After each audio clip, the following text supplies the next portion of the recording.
Drivers, start your engines. Pull those belts down tight one more time, warm up those tires, hit your marks, and let's go racing, boys and girls. NASCAR, Indycar, Formula One, Formula E, and NHRA Racing Talk. This is the Championship Racing Network. Now here is your host, Steve West and Matt Nicholson, with producer John Myers. And for the first weekend in September, the gang is indeed all here. Kind of. Physically. I'm not going to say anything about mentally, but physically, we're here. Again, kind of. Welcome in. I'm Steve West. That over there is Matt Nicholson with John Myers, trying to make everything sound and, well, look as good as possible. I mean, you know, he's got us to work with, so what do you want? Wow, no comment. No comment. Yeah, that's a tough one. All right. It's a busy show today, so we're just going to get right into it.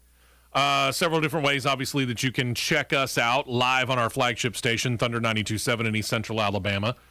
Any number, quite frankly, of radio website streaming services. Yeah, there's quite a bit, for sure. So take a look and, you know, whatever works for you, give it a shot and look for WTDR Thunder 92.7. Or you can do the radio show on television look by going to YouTube and subscribing for free to the Championship Racing Network channel, where we are live right now. Yep. And again, it's a free subscription. Yep. Ain't much free in the world anymore. Nope. Hey, last weekend it was supposed to run under the lights Friday night a week ago, but rain got in the way, and after only 20 laps, the Xfinity Series race at Daytona got delayed. Shocking. Until Saturday. The weather actually did cooperate on Saturday, which might be just as shocking. Yeah, that was even Daytona, August, Florida. That was even bigger that the weather did cooperate on Saturday. It really was. When the race was done, it was another Cowlick Racing driver in victory lane, this time Justin Haley. Kind of took a photo finish to do it, and almost exclusively amongst the Cowlick Racing drivers to figure it out. While the checkers were waving, Haley was the leader, but A.J. Allmendinger and Jeb Burton were shown, respectively, in first, second, and third. But right at the line, Justin Allgaier got that nose just in front of Jeb Burton, officially giving Allgaier third and relegating Burton to fourth. I don't think he was complaining too much, considering he'd already been locked into the playoffs. Yeah, not at all. And then you had Daniel Hemrick in fifth. Christopher Bell, moonlighting, he was sixth. Noah Gragson, Myatt Snyder, Harrison Burton, Riley Erbst in the top 10. In the process, Haley, Harrison Burton, and Daniel Hemrick all locked down playoff slots. That left only a few positions. Let's detail that. Austin Cindric, who wrecked out early in the race at Daytona, is still your one seed. He's got 5 wins on the year. 3 wins for A.J. Allmendinger, 2 wins for Justin Allgaier, and single wins for Haley, Jeb Burton, and Myatt Snyder. They are all locked in with wins, and as we noted, Daniel Hemrick and Harrison Burton are in on points. They cannot be outpointed in the time that it'll take. The others that are in on points but not locked in with 3 races to go before the playoffs begin in the Xfinity Series: Noah Gragson, Brandon Jones, Jeremy Clements, and Riley Erbst. That lead that Erbst holds over now Ryan Sieg, 12th and 13th, 109 points. Your Xfinity Series playoff field is final. Unless we just happen to have some massive upset over the last 3 races, you're right. Which I doubt. I don't see who it would be. Yeah. There's... I mean, your wild card was last weekend, Daytona. I could see, by the slimmest of chances, I could see Ryan Sieg pulling an upset somewhere. But as inconsistent as he's been all year. At the tracks that we're going to? I could see one. I could see Bristol. He's pretty decent at Bristol. Well, okay. All right. I kind of see where you're going with that. So, all right. By the way, once the playoffs get locked down, in other words, we know all 12 qualifiers, we'll predict that Right. As it is, we're predicting Camping World Truck Series and Cup Series later on in this show. And we'll see exactly how right or more likely wrong we are. And we'll include USA Today in that, because it turns out they not only went and predicted who the champion was, they predicted who was going to win each of the 10 races in the Cup Series playoffs. They did. We'll see how wrong they are. Saturday night, Cup Series got their final regular season race going. Finished it without a weather delay. Nice. And being the wild card that Daytona is, it meant that anyone could win it. Things got crazy, as one might expect for a Daytona. First, it took overtime to settle it, which, kind of duh. After 45 official lead changes and a 14-minute red flag timeout, your winner ended up being a driver who was, already locked into the playoffs. Team Penske's Ryan Blaney marked his second win in a row, third on the year. On the final lap, as the field was going into turn 3, however, several drivers that were in the top 30 but not into the playoffs on points all had a chance at an upset win, not the least of which was Spire Motorsports driver Corey LaJoie. Yeah, think about that for a second. Yeah. Also in, but not in on the points, and having the chance at a win, Austin Dillon, Ross Chastain, and Daniel Suarez. And every single one of them was taken out in a 9-car crash. And your final playoff slot goes to Tyler Reddick. Blaney wins. Bubba Wallace is second after Christopher Buescher, who crossed the line officially in second, ended up being disqualified. We'll get back to that. Ryan Newman officially third, then Ryan Prix. There's more on him later. Tyler Reddick there, Justin Haley, Alex Bowman, Chase Elliott, B.J. McLeod, and Josh Bilicki rounding out the top 10. That showed just how many drivers that needed a win were actually pretty close to it. Yeah. There were quite a few close to it. So, previewing, your 2021 Cup Series playoff field consists of these 16 drivers in seeding order. Kyle Larson is your 1 seed, trailed by John's favorite driver, Martin Truex Jr. Ryan Blaney's third, Kyle Busch is fourth, then Chase Elliott, Alex Bowman, Denny Hamlin, William Byron, Joey Logano, Brad Keselowski, Kurt Busch, Michael McDowell, and the 4 drivers who are already on the hot seat, and again, we're still in seed order. Christopher Bell, Eric Almirola, Tyler Reddick, and yes, the 16th seed is your 2014 champion and the guy who won the most races just last year, Kevin Harvick. That alone is insane to even say. I agree. That's insane. There's no other way to say it, but I will say this. We've seen this before. If you are a fan, as I am, of Stewart-Haas Racing and or Tony Stewart, you might remember, 2011. Yeah. When Tony Stewart slips into the playoffs with 0 wins on the season and then screams off 5 wins in the playoffs and wins the title. Am I saying it will happen? Foreshadowing, you'll have to wait until later on in the show to find out my predictions. Sunday morning, last weekend, was supposed to feature the Formula One race. Supposed being the keywords. From Belgium at the legendary Spa-Francorchamps course, it would have been a very rainy affair. Formula One's used to that. They have rain tires. We noted that in the past on the show. But those tires did not help one Red Bull driver, Sergio Perez, who on his warm-up laps, before putting the car on the grid for the start, lost control, slammed into a tire barrier, making the team think that they weren't going to be able to race. But there was a delay in trying to fix the barrier to race conditions, so it gave the team enough time to actually fix the car to be able to make the call. They would have started on pit road. Perez heaped a whole lot of praise on his team. Not a surprise. All of that effort for nothing. 2021 Belgian Grand Prix officially goes into the record books as the shortest official Formula One race in series history. Officially 2 laps long. They ran about 4. And all of that was even after the tire barrier delay of 25 minutes and several formation laps to let the drivers get the feel of a very, very, very wet track, unofficial start. And again, 2 laps under yellow flag conditions and then the race called. That left the field to finish in their qualifying order. And qualifying wrapped up after we got done with the show last week. Mm-hmm. So here is your winner. not really much of a surprise. It's Max Verstappen. But again, also due to rain during qualifying led to the rest of the top 10 being, shall we say, interesting? Extremely interesting. This is eyebrow raising. Yes, this is not me coming in with a hangover or taking illicit materials. He is very sober, kids. John can almost attest to that. Almost. Second place. And again, I'm being very serious here. Williams driver George Russell. George.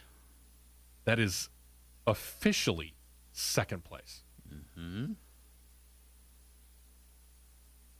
I'm trying to let that sink in, but it's not. A third place, Lewis Hamilton. Fourth place, Daniel Ricciardo, trailed by Sebastian Vettel, Pierre Gasly, Esteban Ocon, Charles Leclerc. In ninth place, officially, the other Williams driver, Nicholas Latifi. And then Carlos Sainz rounds out your top 10. No, we do not see mirages outside of the studio window here, people. No. We are not delirious. This Nope. is correct. This It is. Well, that statement's debatable, Matt. Well, that is on the record books.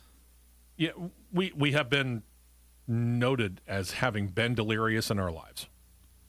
And we've been noted as being pie in the sky kind of people. But in this case, we swear, you could go on to Formula One's official website and look this up. It's the official top 10 finishing order.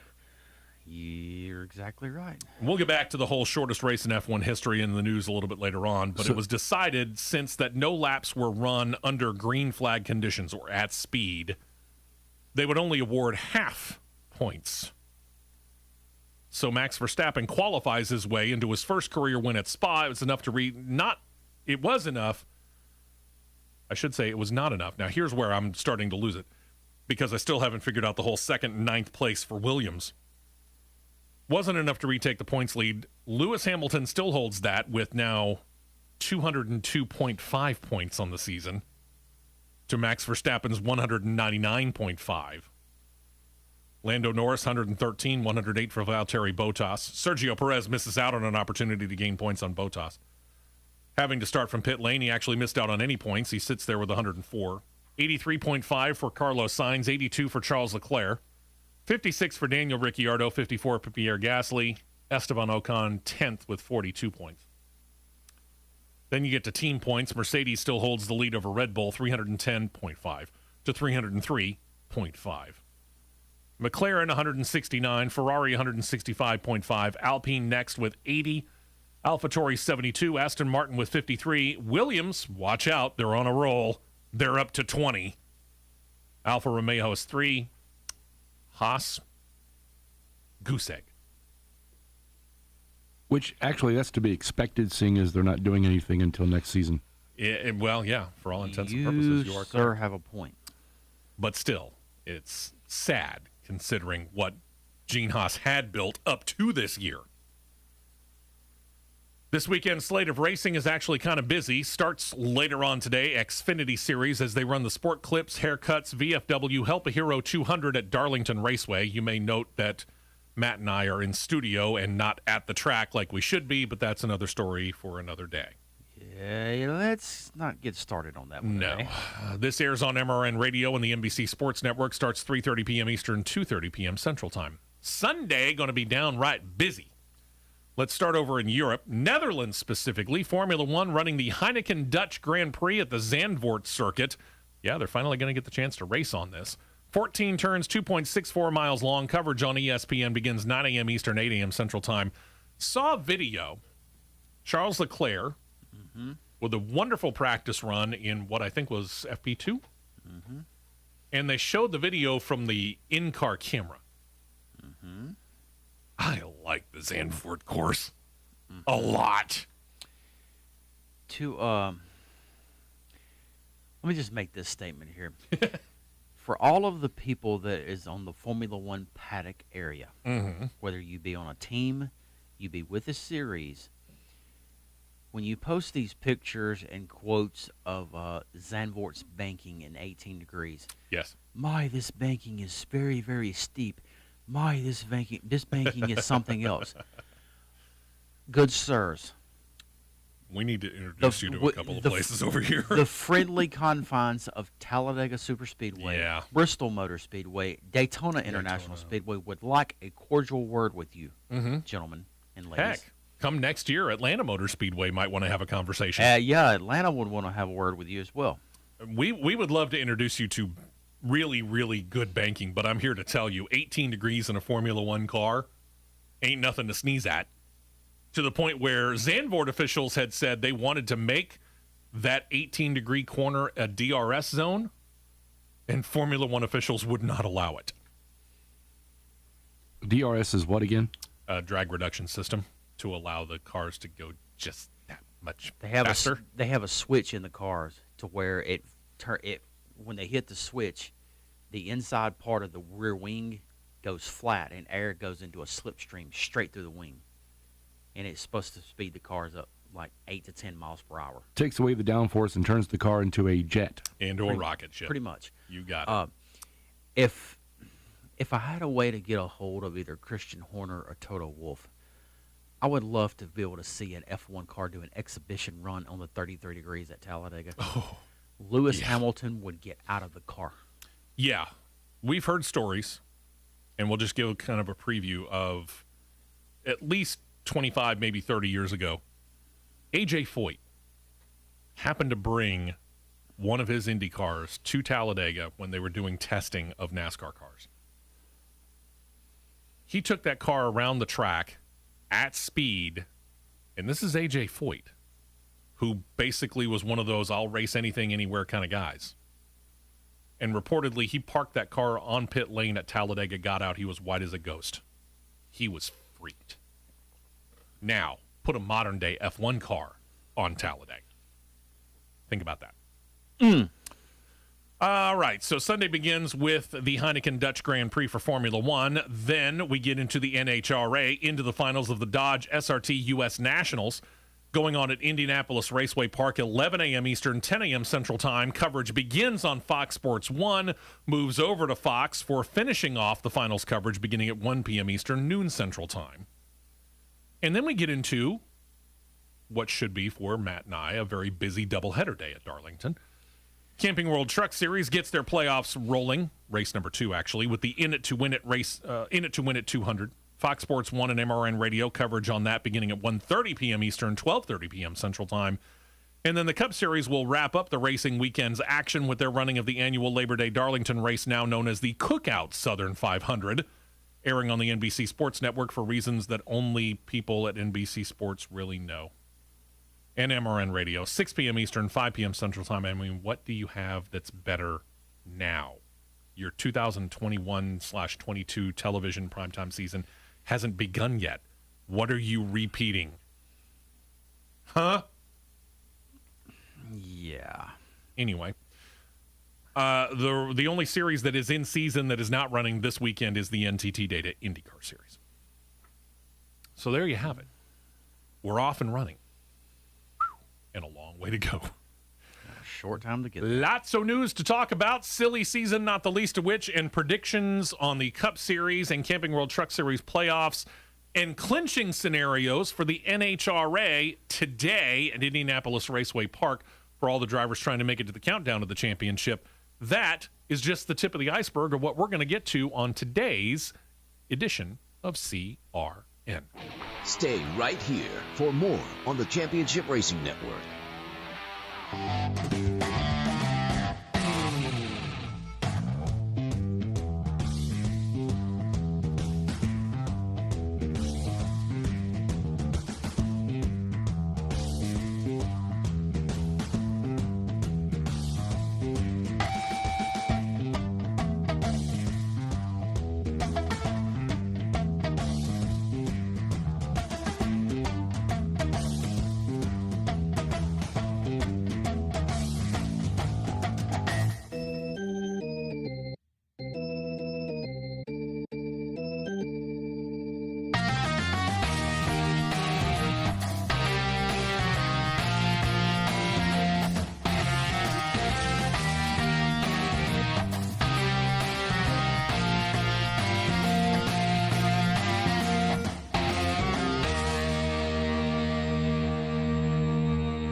fuel, and we're back to more racing action on the Championship Racing Network. Welcome back into the show. For all of you who are listening or watching anywhere within the state of Alabama, we have got a guy and a company for you. We're talking about Ox Foundation Solutions, and our guy is Michael Hart. You need to call him. 205-362-6419 or email him, mike@oxfoundations.com. You may ask why. Because you want to make sure that the foundation of the house that you are living in is solid. We've had a lot of rain here over the last couple of months here in the state of Alabama. Sorry, what? Got quite a bit of rain. Yeah, not the least of which was because Hurricane Ida decided to come in and dump a whole lot of rain here. That she did. But while that causes problems in and of itself, which, it turns all kinds of dirt into mud, and mud tends to slide around, which could cause problems for your foundation. We're in a situation where we're going to kind of dry out for the next few days, and that could cause problems in and of itself, because as really wet mud, dirt, clay, whatever it is that you happen to be under, which in the state of Alabama is mostly clay, dries up, it tends to shrink. And when it shrinks, that could cause problems with your foundation. You starting to get where I'm coming from? We're in a situation where the clay soil here, if it's wet, it causes problems. If it gets too dry, it causes problems for your house, for your probably most expensive thing that you're ever going to buy. Make sure that it is in good shape.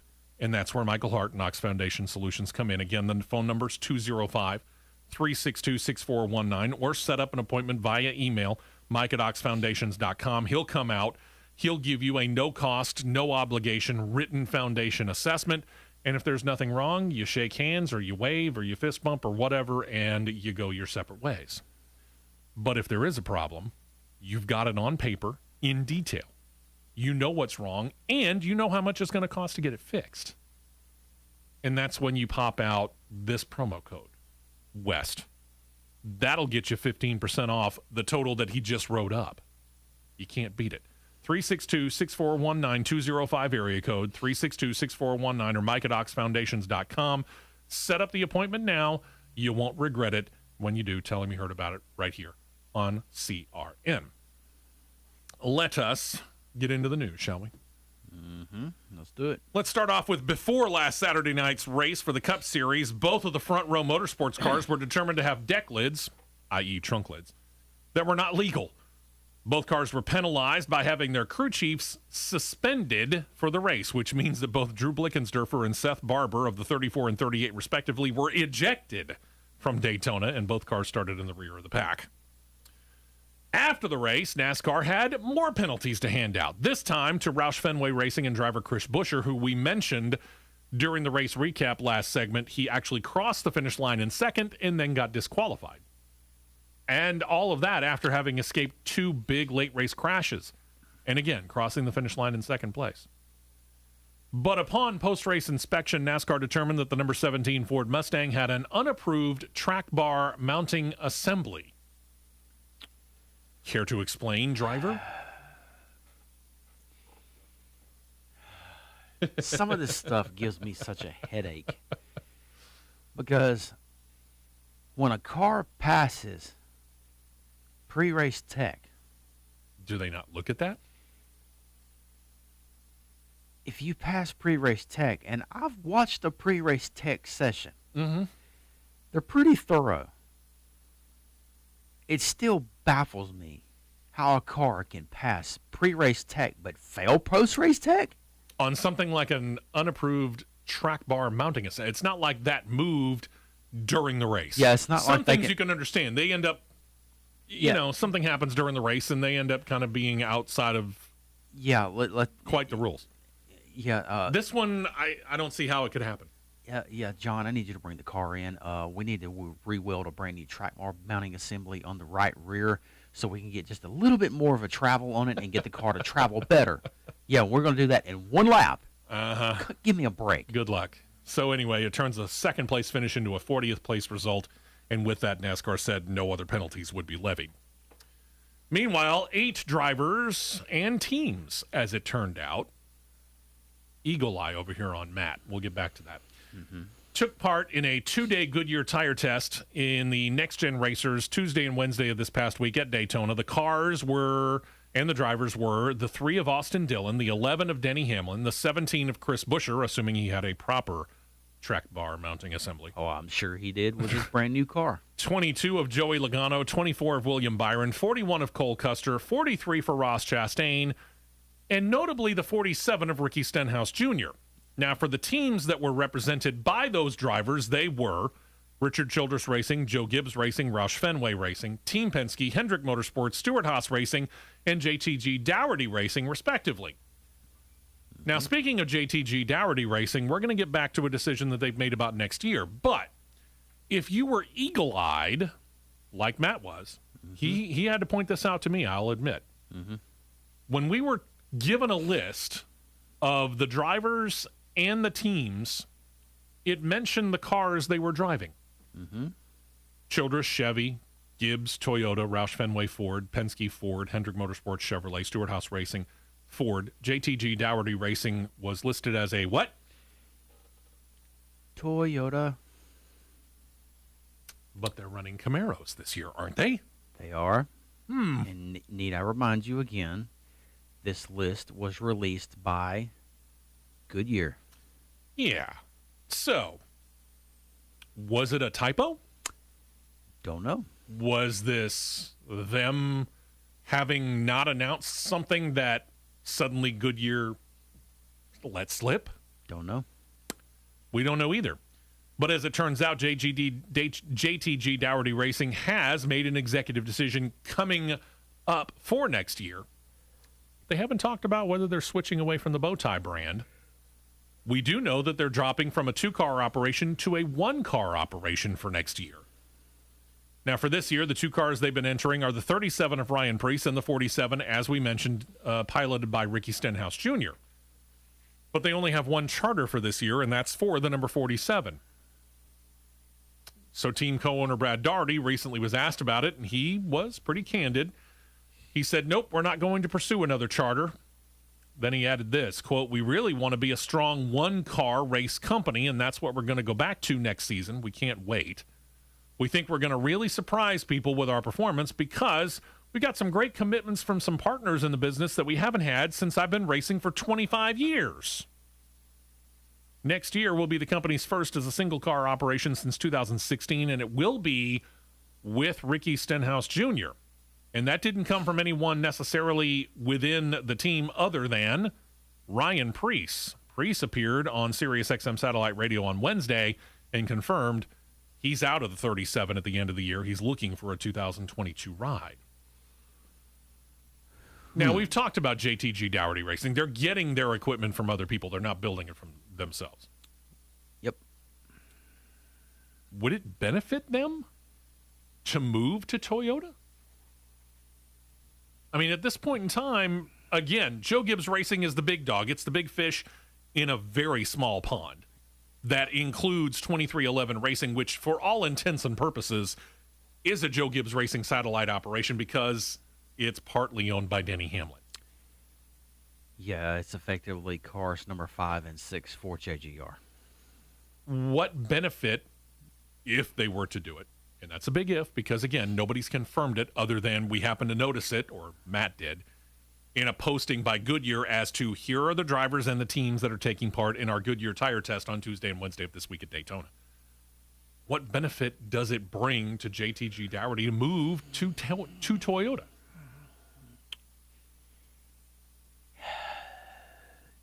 Really, I'm going to say nothing. I wouldn't think so either. I think they're probably better off doing what they're doing, getting the equipment from where they're getting it right now. The only thing it would benefit them would be engines. Not really all that certain that it would benefit them all that much, even in the engine department. True. Very true. So, I mean, as solid as they currently are, you know, I mean, as solid as I'm not going to say they're underfunded because they've got great funding from their partners. No doubt. There's no doubt about that. So sponsorship's not the problem. The problem is that, well, I don't think they've got the right personnel quite in the right spot. They're close. I don't think that they're that far off. But they're just missing it by just this much to be able to come in and say, hey, listen, we are the next potential Team Penske, that maybe we could start making that move up. They're missing that personnel by just this much. Yeah. It's not by much at all. I'm not so certain that moving from a 2-car to a 1-car operation is that big of an assist. It could be argued that they're going to step back, they're going to do everything that they can to get this car 100% correct, and then begin to look back into becoming a 2-car operation, which one would hope that that's the case. Right. Because in this day and age, if you're not at least a 2-car operation, witness 2311 Racing, you're kind of hurting.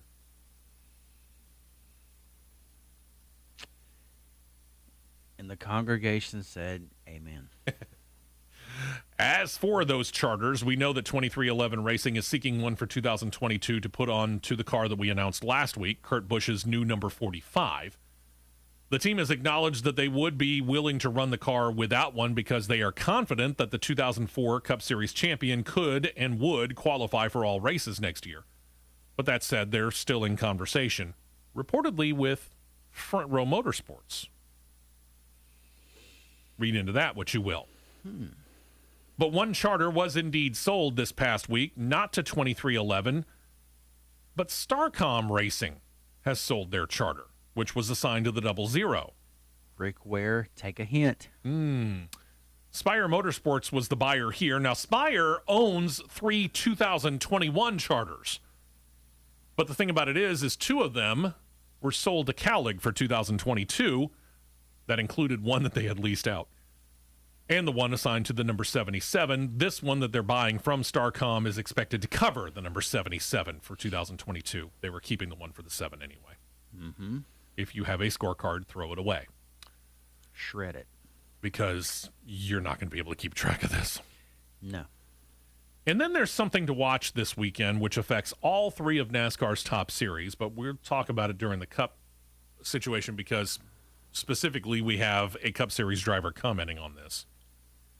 There is an area of Darlington Raceway that they had to repave, and it's just a patch. They didn't repave the whole track.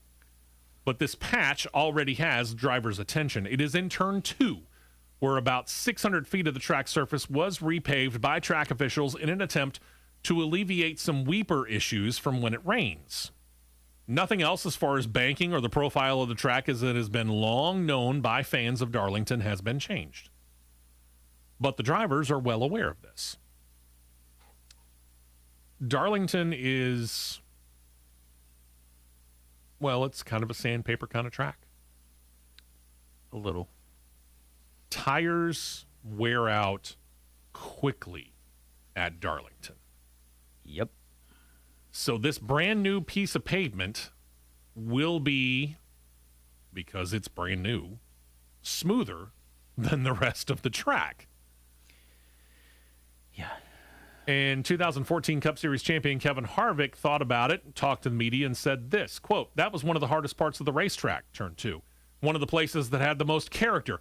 Now there's just no character and a lot of grip." But it's going to be interesting because you're going to have that one corner that has all that grip, and then you have the other end that doesn't have all that grip. Said he thinks that some drivers might try, at least on new tires, to take some chances coming off turn 2, which could make things hairy. Not that it's not hairy enough. I think hairy is an understatement because somebody's going to get gutsy because it's going to be complaining, oh, loose. Well, I just got way tight. Because it starts about at the point from where our tower is in terms and on the start-finish line. Right about that point where we can begin to see it. That's right. Hey, look at that. Oh, there we go. They're crashing. Yeah. Mark my words, somebody will get gutsy enough on a restart, and there will be a big crash in turn 2 because turn 2 is going to be a wide open point. And we're going to see that beginning later today with the Xfinity Series. Yep. Because somebody's going to get Somebody's going to go, I can get into turn 2. As long as I get through turn 1, I'm fine. Once I get into turn 2, then I can really try something for about the first 5 laps of new tires. Mm-hmm. You try it after that, you're probably not just going to get a Darlington stripe. You're going to get a Darlington dent. Is that a new phrase? Did I just invent that? I think you did. Yeah. All right. Trademarked. Just noting. To the Xfinity Series, there is going to be a new team name coming for 2022 in the Xfinity Series. It will be called Alpha Prime Racing. Alpha Prime Racing? This one came out of nowhere. Been watching the Transformers lately? I think so. Anyway, this new team is set to grow out of the old Martins Motorsports operation as the owner, driver, Tommy Joe Martins, paired up with part-time series driver Cesar Baccarella. They are now co-owners. Word that they're going to get a new driver in the team's number 44, not on a full-time basis. But for select 2022 races, they're going to bring in ARCA Menard's East Series driver, Raja Caruth. Caruth at this time is already set to run this year at Martinsville, Dover, and Richmond, and pending sponsorship could race at Pocono and Kansas. That's all for 2022. For the rest of the season, he moves to Rev Racing in the ARCA Menard Series, the main series, not just the East Series. Martin says that he plans on running himself as the driver between 10 and 15 races in the number 44. Cesar Baccarella, again, mentioned him as a part-time driver, now part owner. He's expected to get some seat time as well for an unknown number of races. Alpha Prime is named after Baccarella's fitness apparel and supplement company, and again, with inspiration from the Transformers. I don't have a problem with the co-ownership. No. I do wonder about the rotation of drivers, because I'm not so certain that works any more than, say, a platoon of 2 different quarterbacks going in on alternate series or alternate plays works for a football team. The interesting rotations are going to come in when the super speedways come up. Because yeah, I could see that. Currently, Cesar Baccarella only runs super speedways. Okay. Of which you'll get 4 next year. The obviously. strongest suit of tracks for one Tommy Joe Martins of our neighboring state in Mississippi is super speedways. Get the cooler, get the chair, kick your feet up, watch this go, kids. Yeah, watch the 44. Let's see how it does. Now, the other driver, I'm questionable about. They must have seen something in him, or, They had to have. and this might be more likely, Caruth brings in a sponsor that they couldn't turn down. I'm going to say it's the latter. And there you have it.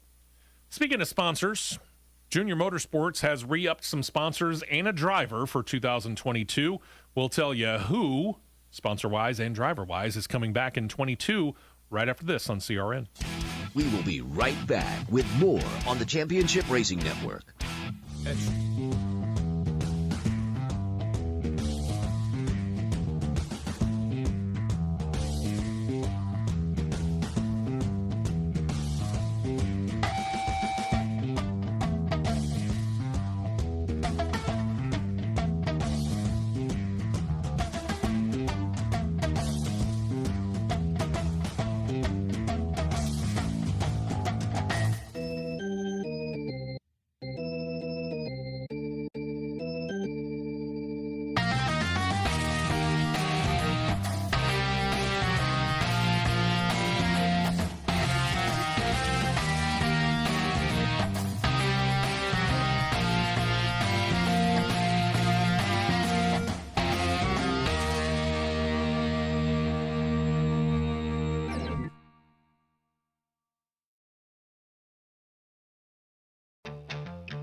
Championship Racing Network.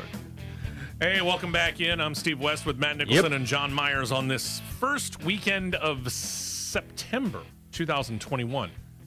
College football is underway. And while you're headed to Auburn or over to Atlanta to take in the Auburn Tigers or Alabama Crimson Tide or whatever it is that you're doing, we appreciate you joining us as we get you ready for this race weekend as well, because it's a busy one, no doubt about it. And then there's next year. Obviously, we're right in the middle of silly season. They're trying to figure out who's going to be in what seat for 2022. Well, Junior Motorsports has locked down another one. They have confirmed that the 23-year-old Noah Gragson is going to be back next year driving for them in the familiar number 9. And he will continue to have sponsorship from Bass Pro Shops, True Timber Cambo, and Black Rifle Coffee Company. Now, Gragson, he's winless this year, but he's currently in the playoffs on points, and he has 2 wins in his 3rd year so far with the operation, so it's not like he's unfamiliar with victory lane. It's been kind of a hard luck driver this year. Yeah, it's been a whole lot of bad luck for sure. I mean, but it's not anything of his doing, just more like a wrong place, wrong time. Yeah, I mean, he's got the equipment, he's got the talent. No doubt. It's things that are kind of beyond his control that happen out on the track that's keeping him from being able to go to victory lane, and that could easily change in the playoffs. Absolutely. And quite frankly, it could change before we get into the playoffs. So we'll find out. Then there's Dylan Lupton. He's about to be a very busy driver in this final leg of the 2021 season. He has struck a 2-race deal with Sam Hunt Racing. He's going to run in the Xfinity Series races at Las Vegas and Texas in the number 26 Toyota. And we'll get back to him again in a minute when it comes to the Truck Series. Meantime, DGM Racing has announced new sponsorship for their number 92 Chevy Camaro, driven by Josh Williams.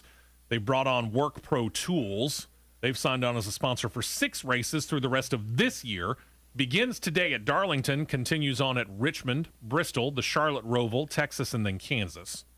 I think they're either a Texas or Kansas-based company. I can't remember which. I think Texas. And then there's NASCAR and the series title sponsor, Xfinity.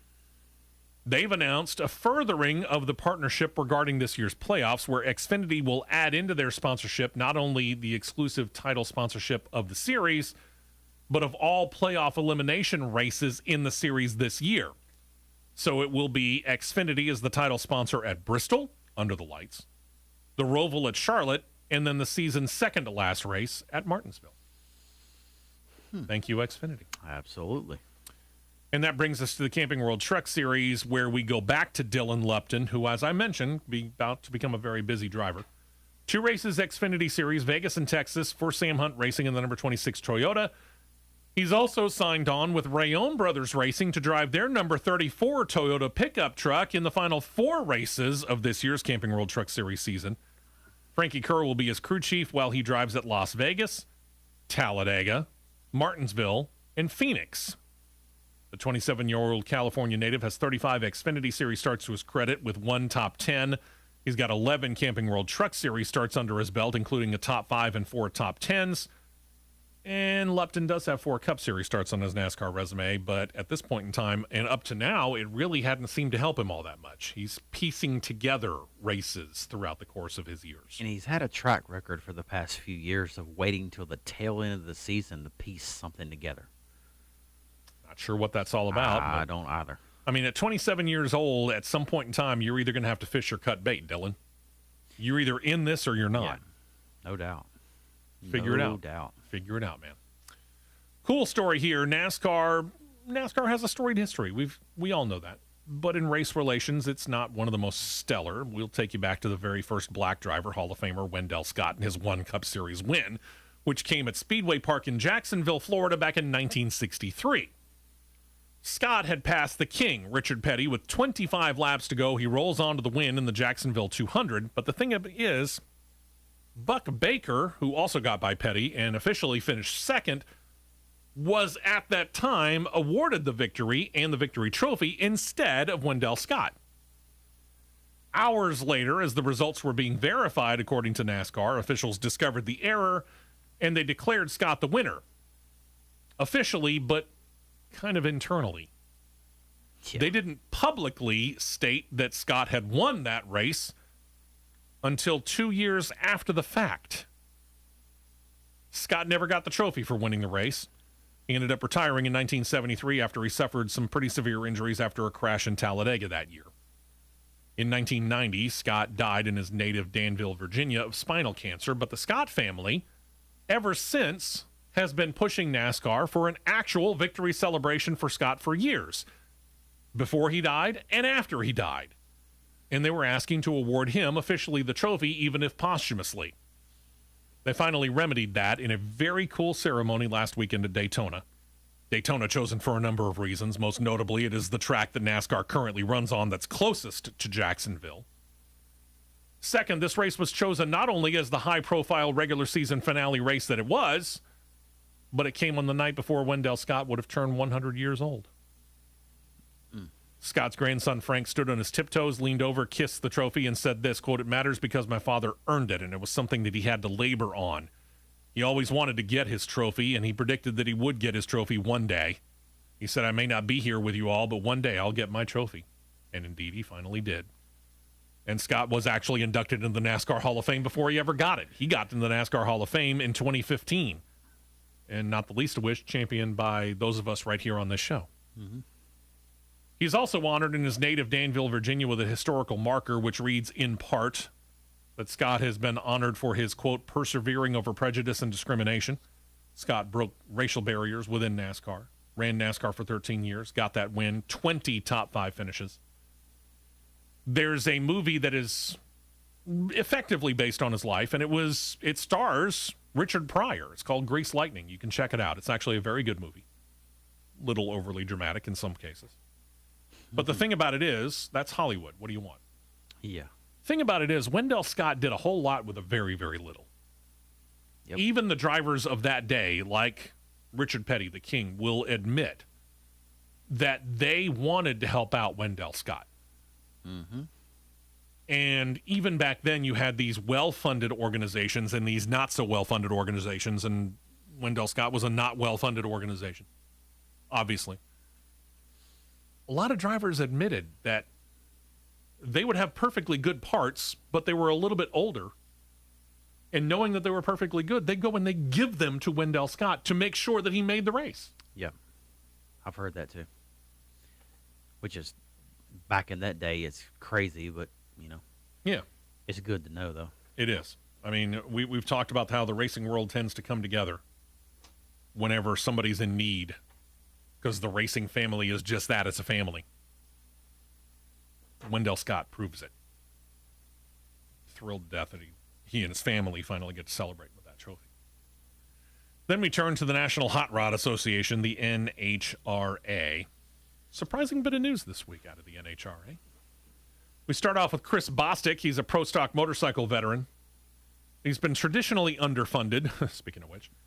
But beginning this weekend, the Dodge SRT U.S. Nationals, Bostic is getting a boost from a longtime NASCAR sponsor, Hunt Brothers Pizza. Bostic said of this partnership, quote, "Hunt Brothers Pizza is an organization I'm proud to be partnered with. It's not just about selling pizza, it's about making a difference for tomorrow. It's an honor to be riding my motorcycle carrying the Hunt Brothers Pizza name," and noted the company's faith-based background. Honestly, Hunt Brothers Pizza, it's nothing dealing with their backgrounds or anything else, but Hunt Brothers Pizza is becoming like Camping World and Good Sam. Yeah, I would agree. They're branching out into multiple levels of motorsports. Yeah. I mean, Camping World has become ubiquitous in the racing world, and now Hunt Brothers Pizza seems to be doing the same thing. Marcus Lemonis is dabbling into the football world as well, too. Yeah, that's true. Yeah. Hey, let's just get into all kinds of sports. Why not? Yeah. Hey, if you hadn't heard of pro stock car driver Dallas Glenn before this season, you could easily be forgiven because, after all, he is a rookie in 2021. But he's impressed to this point of the season as well. He's run 10 season events so far. He's already made the finals twice and three times with 2 wins to his credit, and that's at Charlotte and Topeka. All of this has impressed Rad Torque Systems, his sponsor for this year, so much that they've signed on an extension to their deal. They will remain a sponsor with Glenn through 2022 when we presume that Dallas Glenn becomes a full-time driver. That's a presumption. It has not been confirmed. But if I'm Rad Torque Systems and I've seen what Dallas Glenn has done on a part-time schedule this year, Lock him down. in his rookie year Lock him down. and make him full-time. Lock him down. Then there's CMR Construction and Roofing. They have agreed to an extension term with Kalitta Motorsports through the 2022 season. To this point, they've primarily sponsored J.R. Todd's Funny Car efforts, but they'll also begin appearing on the top fuelers of Doug Kalitta and Sean Langdon, the new deal expanding their brand on those two rides. In fact, I think for Doug Kalitta, he's going to get CMR as the primary sponsor for at least 2 races before the end of this year. So all of that kind of folds into each other. Mm-hmm. And then there's this weekend being the final regular season race for the 4 divisions of the Camping World Drag Racing Series. Clinching scenarios are made a little bit more interesting by a brand new for 2021 rule, which could be a little bit confusing on the surface, so we'll try and pull it apart for you and let you understand it a little bit better. This rule states the drivers are eligible for the countdown to the championship as long as they at least attempted 2 qualifying runs at every national event in the regular season. This is actually an open door. This means that potentially, even if you finish outside of the top 10 in the final regular season standings, you could still qualify for the countdown to the championship. Got it? Good. Here we go. 8 of the 10 slots in Top Fuel are already accounted for. And with their first qualifying runs this weekend, both Billy Torrance and Doug Kalitta clinched their spots to battle for the Top Fuel title. Rookie Josh Hart sits 193 points behind Kalitta, and the most points available for any event, 187. So sorry, everybody else, you're out. Then there are 9 of the 10 funny car slots spoken for. Blaze Alexander comes into this weekend in 10th, but there are 3 others, Jim Campbell, Paul Lee, and Terry Haddock, who are mathematically alive to get into 10th. Campbell, however, is the only other driver with the required qualifying passes. So as long as he makes his 2 runs, he's in, and Alexander could still make it in. So out of 10 slots for funny car, we could see 11 cars make the countdown to the championship in this division. Hey, are we confused yet? I know it's a little early, and probably most of us haven't had enough coffee. I'm extremely confused right now. But yes, that's the first point where this new rule means that potentially more than 10 drivers get into the countdown. Only 3 slots have actually been clinched in Pro Stock Car. Those are by Greg Anderson, Aaron Stanfield, and Erica Enders. As for 4th through 9th, things seem pretty solid that they're all going to be in. So that leaves 10th place Chris McGahey on the hot seat.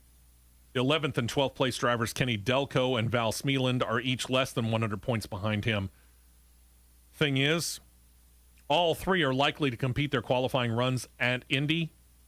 So there's the possibility of 12 drivers competing in the Pro Stock Car title division.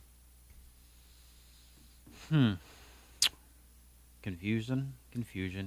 I know. Can't tell the players without a scorecard. And like we said, you might want to just toss that scorecard out because you're going to be making so many marks you couldn't read it. Burn it. And speaking of potentially 12 making the countdown to the championship, we bring you Pro Stock Motorcycle, where things are wide open because coming into this weekend, only 1 countdown slot has been clinched. That's by Matt Smith. Positions 2 through 7 seem all but locked down, so positions 8, 9, and 10 are still somewhat questionable. There are 6 drivers within the points window to make it, but notably, Eddie Krawick and Andrew Hines missed the season opening event, so they're not otherwise eligible to be in the countdown if they're not in the top 10. Both riders come into this weekend inside the top 10. Corey Reed, Jerry Savoy have made their needed qualifying runs all year long, so assuming that Krawick and Andrew Hines do what they need to do this weekend at Indy, they get in, and potentially so do Reed and Savoy. So we're still talking about Pro Stock Motorcycle and the countdown field being 12 drivers strong. You get a qualifying run. No, I said that backwards. You get 2 qualifying runs. You get a playoff spot. You get a playoff spot. We all get playoff spots. And one would presume that the NHRA, as opposed to Oprah, will actually pay for the taxes on it. That's a presumption. We don't know for certain. Yeah, no doubt. Maybe they call up Oprah and say, hey, listen, will you pay the taxes on this? She'll say no. Look that up, kids. Goes back a ways. Got to take a break. We're halfway through this particular show. When we come back, we'll go to open wheel racing, plenty of Formula One. They qualifying yet? They're about to be here shortly. So we'll keep you updated on that. And silly season is well underway in Formula One. It's pretty well underway in IndyCar as well, and in Formula E, all of which we're going to deal with. Plus, we still have predictions, our playoff predictions for the Camping World Truck Series and the Cup Series coming up in hour number 2. Hour 1 is in the books right here on CRN. Don't touch that dial. The Championship Racing Network will be right back.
Into the show, hour number 2 officially underway. If you missed hour number 1, you missed a lot. Where you been? 8 a.m. Eastern, 7 a.m. Central Time every single Saturday morning. Hopefully you'll join us next week at that particular time. We have turned our attention from stock car racing and, well, the NHRA to open wheel racing, where Romain Grosjean, performing more than adequately at Worldwide Tech Raceway at Gateway, which was his very first oval track race, had one of the other noted rookie class of 2021 thinking that maybe I need to look into it. Now, let's take you back to Worldwide Tech Raceway at Gateway real quick. Romain Grosjean finished 14th, which you would say, how is that more than adequately? Because the finishing place doesn't necessarily tell the whole story. It does not. In the case of Romain Grosjean, this is his very first oval race. So he's got to get used to it. And then his team needs to, tinker with the car a little bit as the race goes on. You noted this at the end of the race. What was he doing? He was on pace for the top 5 and actually fastest car on the track in a couple laps. Think about that for a second. So that's why we say more than adequately. Yep. That brings us to 7-time NASCAR Cup Series champion Jimmy Johnson, who finally decided that, hey, maybe I should test on an oval as well.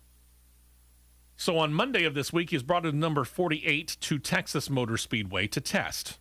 This was chosen specifically because, number one, it is a track that Indycar runs on, and number two, it's a track that Jimmy Johnson's not only familiar with, he knows how to get to victory lane in because he's got 7 wins at Texas Motor Speedway in his Cup Series career. And victory lane is named after him.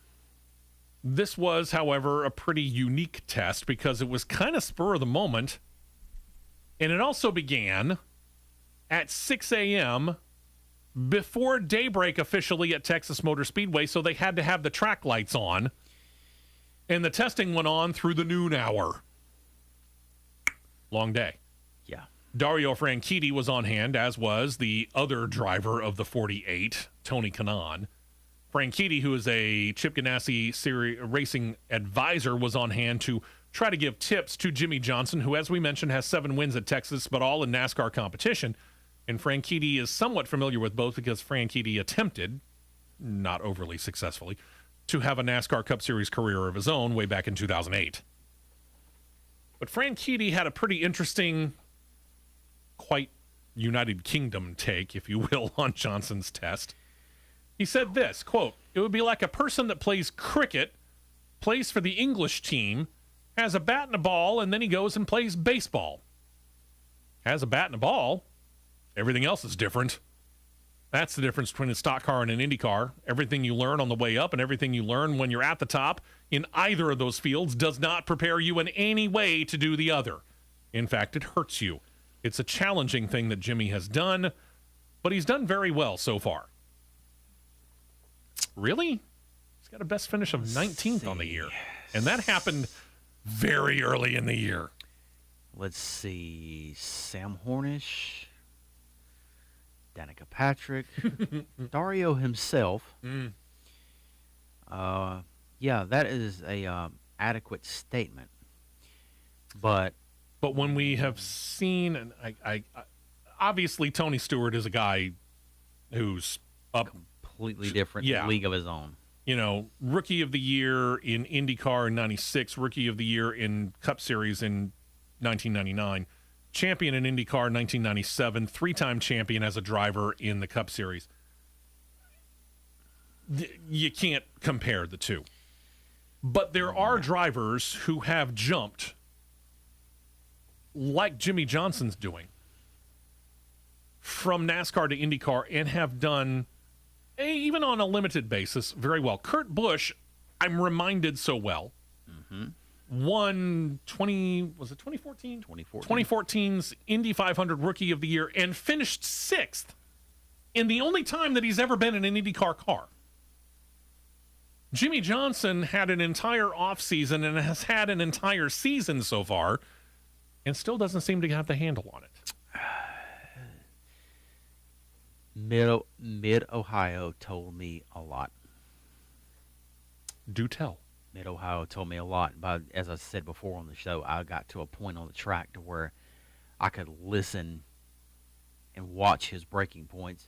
Well, watch his braking points and listen to the throttle response on the car and where he's braking at. Yeah. Yeah. He's slower. Let's use this for an example. Yes. Quicker to the braking point. Yeah.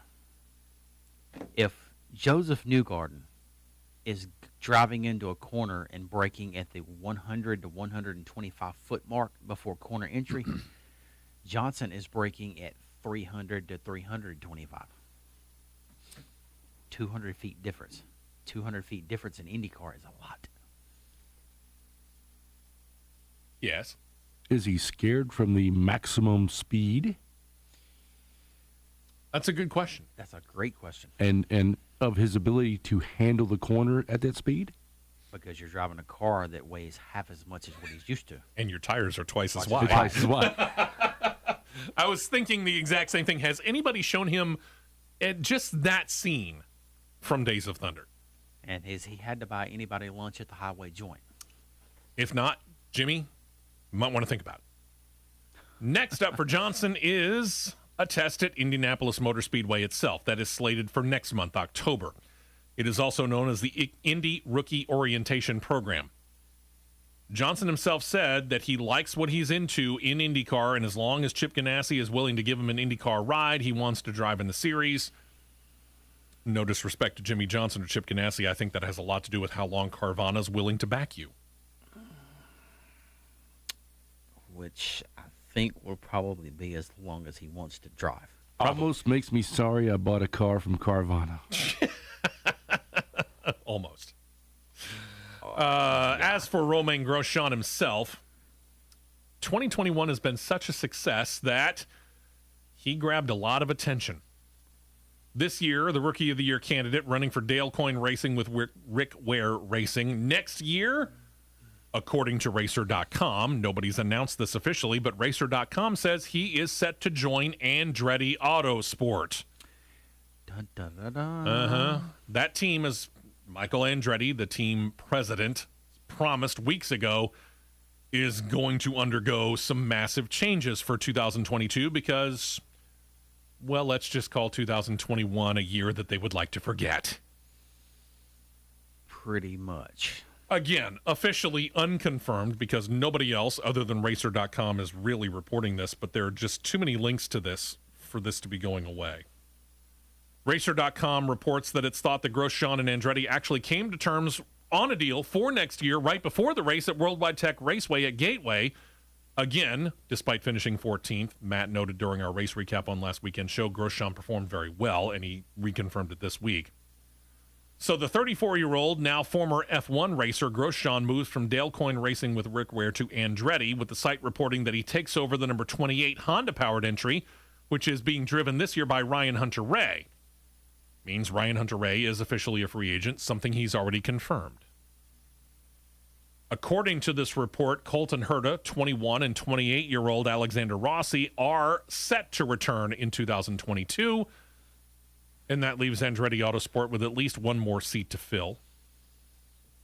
This move, if it comes, becomes questionable to me because Racer.com states that initial impressions from the team have an Indy Lights driver by the name of Dylan DeFrancesco to be the leader in the clubhouse to take over the car that James Hinchcliffe currently drives. That's the 29. As we noted, Ryan Hunter-Reay admitted himself a couple of weeks ago, we addressed it on this show, that he's not likely to return to Andretti Autosport in 2022. And while he himself has not addressed his future, James Hinchcliffe obviously seems likely headed elsewhere too. If he moves to television, that wouldn't be the worst thing in the world because we saw Hinchcliffe do commentary during the SRX series on CBS. He was good. He was real good at it. Very good. Good enough to where after the first, was it the first race or the second race, Danica Patrick was nowhere to be found. Yeah. She was supposed to do, I think it was a 3-3 split, and I think it ended up being 5-1. Yeah. And James Hinchcliffe did a fantastic job. So, not that I'm trying to tell you, James, that you need to get out of the car, but if you decide or find that there's not a car available, there's a microphone available and waiting for you, and I think you'll do great at it. No doubt. From Romain Grosjean to another Formula One hopeful, he's going to get his chance at IndyCar as well. We're talking about a Ferrari development driver by the name of Callum Elott. He's going to drive for Juncos Hollinger Racing in their number 77 Chevy-powered ride at Portland. That's next weekend. Elott, who's all of 22 and a native of Britain, comes over to help out this newly formed team, again, Juncos Hollinger Racing, in preparation because, number one, he's been promised to run the final 3 races, the team has, in preparation to become a full-time team in 2022. But as for Elott, is this the only race he runs? But we don't know. He might be a candidate for that full-time ride next year. He might even be a candidate to run not just at Portland, but at WeatherTech Raceway, Laguna Seca, and Long Beach. Who knows? He may be a candidate for something worldwide. Could be a candidate for something more. We don't know. All we know right now is that Juncos Hollinger Racing has said, we're running the final 3 races of this year in preparation to become a full-time team next year. Mm-hmm. I'll be honest with you. There's been a couple of moves in Formula One, foreshadowing, that could open up a seat for Elott, who was considered a finalist for a Haas F1 seat before they ended up going with the 2 drivers that they went with. Because isn't he tied to Ferrari? He is tied to Ferrari. There we go. Here's our answer. Foreshadowing. Yeah. Then there's Rahal Landerman Lanigan Racing. They're working towards becoming a 3-car operation for 2022. And they've committed to running that 3rd car, the number 45, in the final 3 2021 races. The driver who they've selected to pilot the Hy-Vee Supermarket-sponsored ride is Oliver Askew. The 24-year-old who made his IndyCar debut last year has only 2 races in the series to his credit so far, but one of them is the Indy 500, so we'll see how he does. I don't know whether this is a tryout or not. It's really hard to say because he's been so inconsistent. 2 races. Yeah. Just saying. As for 3 cars in a race, AJ Foyt Racing has announced that they're going to have 3 cars in the field for the 2021 season finale. That's the Long Beach Grand Prix. They're going to bring out that 3rd car and put veteran driver Charlie Kimball in it. It'll be sponsored by a diabetes medicine called Tresiba. Kimball's set to pilot the number 11 Chevy-powered entry, hoping to potentially claim a win, which would be a bit of an upset, but it would be nice to have because, number 1, it's Long Beach, which is a crown jewel in the IndyCar series, and number 2, it's his home track because Kimball is a native of Southern California. Be kind of cool. Yep. Also, next week at this time, it will have been exactly 20 years to the day that we all remember so well. September 11th. Mm-hmm. IndyCar's racing in Portland. IndyCar is going to take the time to commemorate the date. Using a commemorative pin reading 9/11/2001, Together We Stand, it will be a call out for blood donations, which are always in need all around the United States of America. Plus, in pre-race ceremonies, there's going to be a moment of silence in remembrance of this day. The pin, I've taken a look at it. Pretty cool looking. It's available on sale right now via shop.indycar.com. Has the outline of the Pentagon. Behind the date is the image of the World Trade Center towers. Not including shipping and handling. It costs $10. Goes towards a pretty good cost, too. Yep. Sure does. Seriously thinking about getting one. Mm-hmm. And then there's this. You remember Nashville? Oh, do we? It was a fun race. It was fun to see it. It was fun to watch it on television, but let's just say that some drivers got a little hot under the collar because, well, things got a little heated out on the track. A little. And IndyCar president Jay Fry has said that after those last 3 races, which includes not just the inaugural Nashville Grand Prix, but Indy's road course and the race at Gateway, that coming up this offseason, the series is now set to look at how they handle driver penalties regarding rough driving, up to and including causing an accident. This is something that Formula One on a regular basis investigates even during the race. It occasionally happens where they'll review an accident in IndyCar, but not anywhere near as much as it does in Formula One. Fry was recently asked about some of the rough driving seen over those past 3 events and said, quote, I think what we're going to look at is the avoidable contact penalties. He continued by saying, quote, they have a pretty immediate effect most times, so if someone dumps someone and they're able to continue, we give them a drive-through penalty. But there are instances where a driver doesn't get a penalty because they've taken themselves out too, so there's no immediate penalty. The issue right now we have is probation. The rule book states that if you get 2 avoidable contacts in the space of 3 races, you get put on probation, and then it stops there. Well, what does probation mean? It's an interesting question that you bring up there, Mr. Fry. Fry continued, quote, I think that that's something that needs to have a little more teeth in it, and there needs to be a better understanding of what it means and the consequences. It's something we'll talk to the drivers about in the off-season. We're going to button that up. I don't think that means what you think that means. Thank you very much. Agreed. I mean, at this point in time, he's kind of got it right. Mm-hmm. So we put you on probation. Big whoop. Are we in Animal House double secret probation? What does it mean? If we go out and we do something stupid in the very next race, what's the penalty? And then you make Dean Wormer pull his hair out. Exactly. This does need to have some teeth in it. Mm-hmm. And Mr. Fry, not that you're paying me for giving you advice, but I'm going to give you a nickel's worth of advice for free. You want to put some teeth in it, really put some teeth in it. If they've done 2 races in a row where there have been avoidable contact penalties and you put them on probation, if they do it again in the 3rd race, they sit out the next race. Mm-hmm. They don't even get to start. They don't get to qualify. They don't get to do squat. You want to talk about the team and the sponsor being ticked off because the driver could have avoided it and now has to miss a race? That's teeth. Mm-hmm. That right there will state something. Mm-hmm. And then you don't have to worry about double secret probation because everybody now realizes they need to cooperate. Yep. That's just my 2 cents. Mm-hmm. Or my nickel's worth of free advice.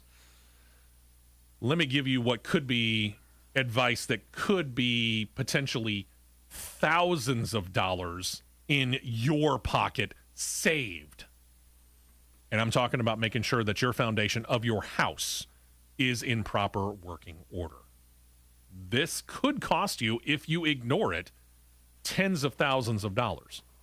Because if you have a foundation problem now that you, just as a homeowner, but not an expert in this, you may not have realized. But those who are in the industry, like Ox Foundation Solutions and our good friend Michael Hart, they know what they're looking for. And they can tell you, yes, you have a problem, or no, you don't. But if you have a problem, take care of it now before it gets worse and costs, like I said, tens of thousands of dollars more. Give Michael Hart a call, 205-362-6419. Set up an appointment if you live anywhere in the state of Alabama. He'll come out. He'll take a look at your house. Or you can do it via email, mike@oxfoundations.com. Set up the appointment. He'll come out. He'll take a look at your house. He'll see if there is anything wrong. And he will put it all on paper at no cost and no obligation to you. And what you have is on paper confirmation that you don't have a problem. And if you don't, that's it. No hard sell because there's nothing for him to do. But if you do have a problem, it is in detail what's wrong and what it's going to take to fix it, meaning how much. I like that it's free for him to check it out. Absolutely. Again, no cost, no obligation to you to get this in writing on paper. That's it. You couldn't ask for anything more. And this is your house. A very expensive investment, maybe the most expensive one you make for your entire life. Make sure it's right, make sure it's proper, make sure everything is good to go for years by calling Michael at 205-362-6419 or by setting up the appointment via email, mike@oxfoundations.com. If you happen to have a problem, we hope you don't, but if you do, mention the promo code WEST, and whatever it'll cost to fix it, 15% off. All because you said the promo code WEST and said you heard it right here on CRN. Stay right here for more on the Championship Racing Network.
to more racing action on the Championship Racing Network.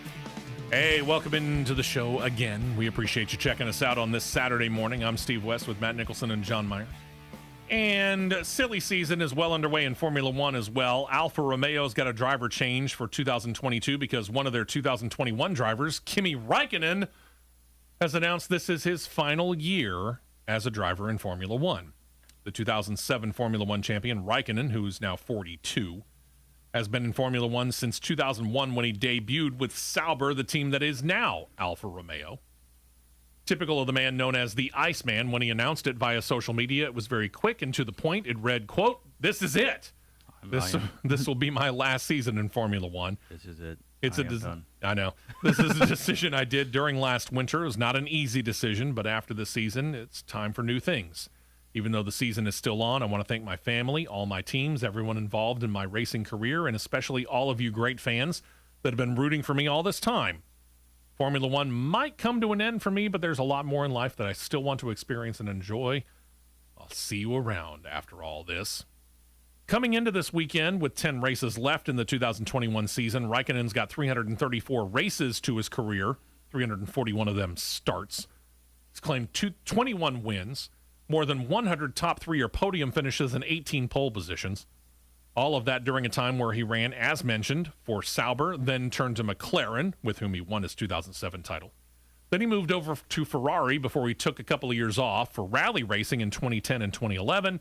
Came back to F1, where he drove for Lotus, went back to Ferrari, and then the effective trade that Ferrari and Alfa Romeo / Sauber made as Charles Leclerc moved to Ferrari and Räikkönen to Alfa Romeo. As to where Alfa turns in 2022, time will tell. In the meantime, Kimi Räikkönen, one might presume, might have a fire under his belly and want to do well over these last 10 races. And from what I understand, It's only going to be 9. Q1 is over.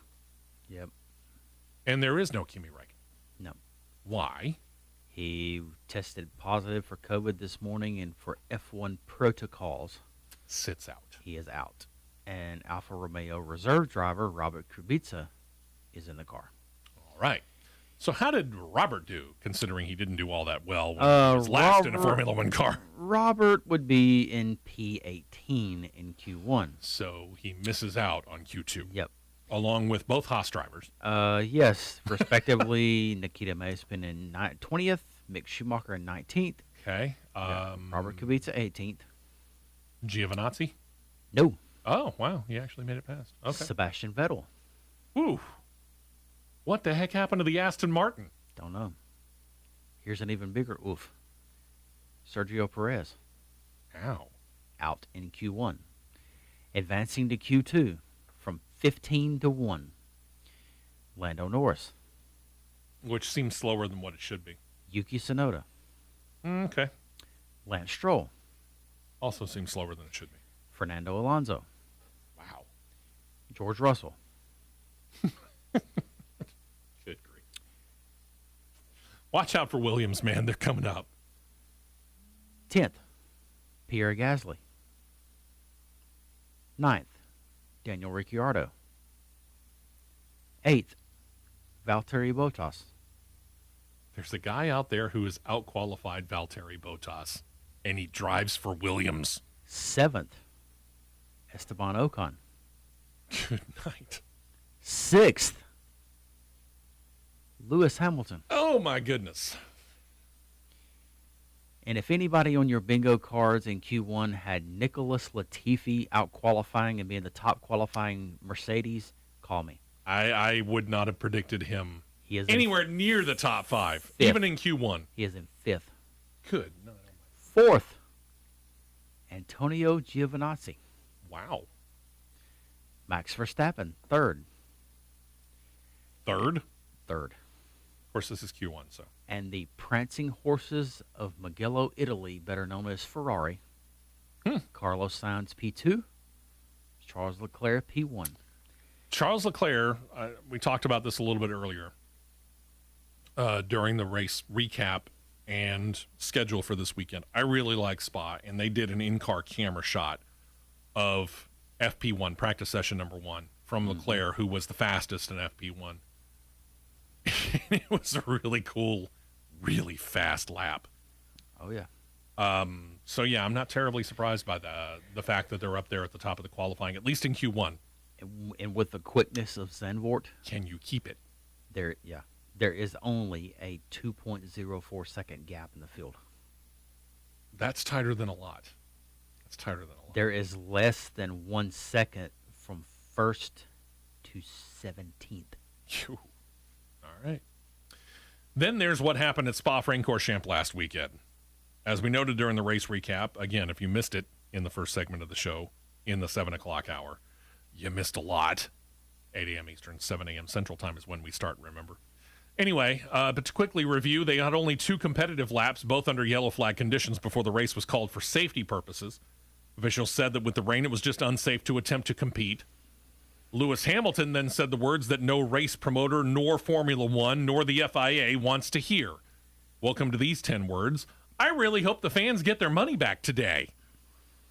Ouch. Hamilton added this, quote, I feel really sorry for the fans today. Obviously, it's no one's fault with the weather, but the fans have been incredible today. Just to stick with us this whole time and hold out for a potential race. They knew when they sent us out there that the track wasn't any better. It was just to do 2 laps behind the safety car, which is the minimum requirement to make a race. Yeah.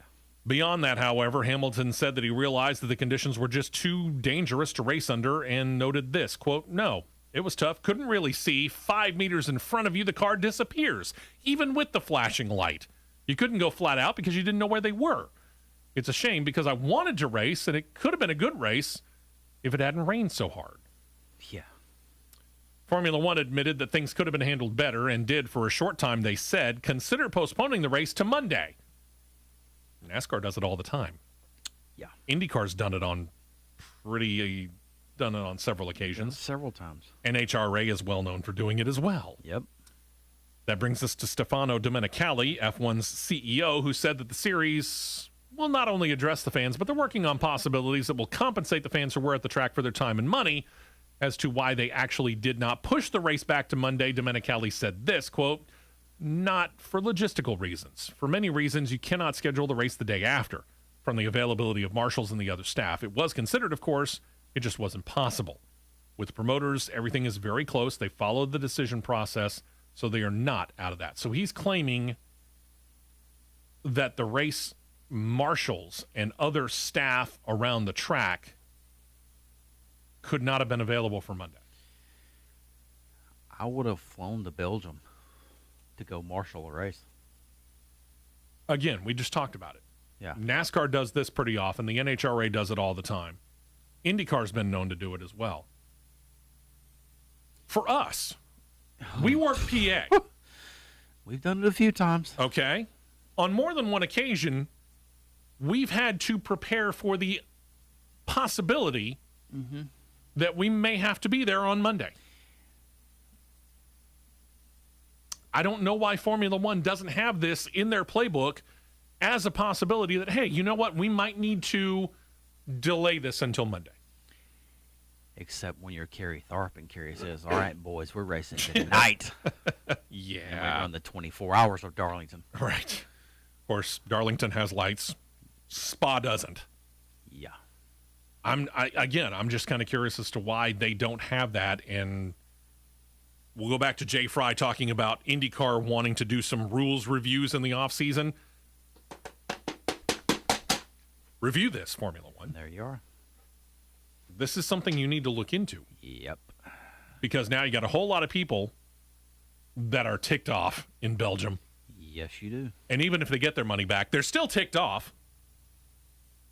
And that means you got a lot of things that you're going to have to do to make up for that.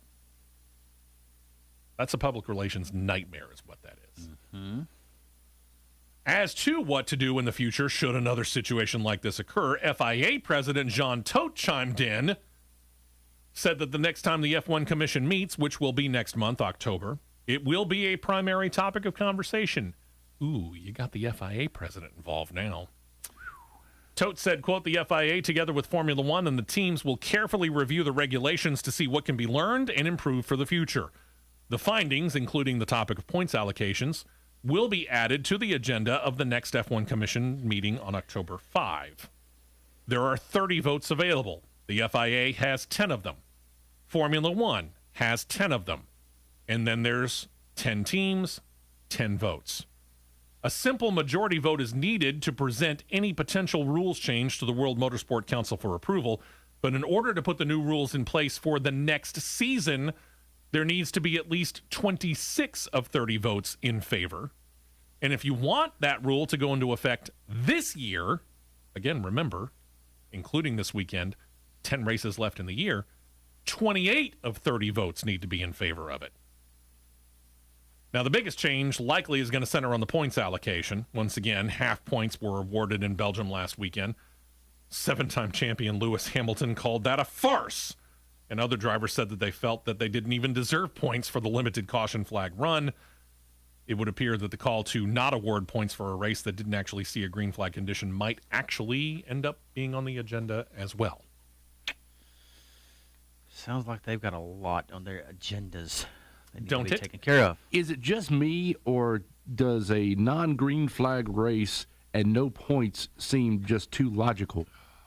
Apparently. I mean, It's too logical. How?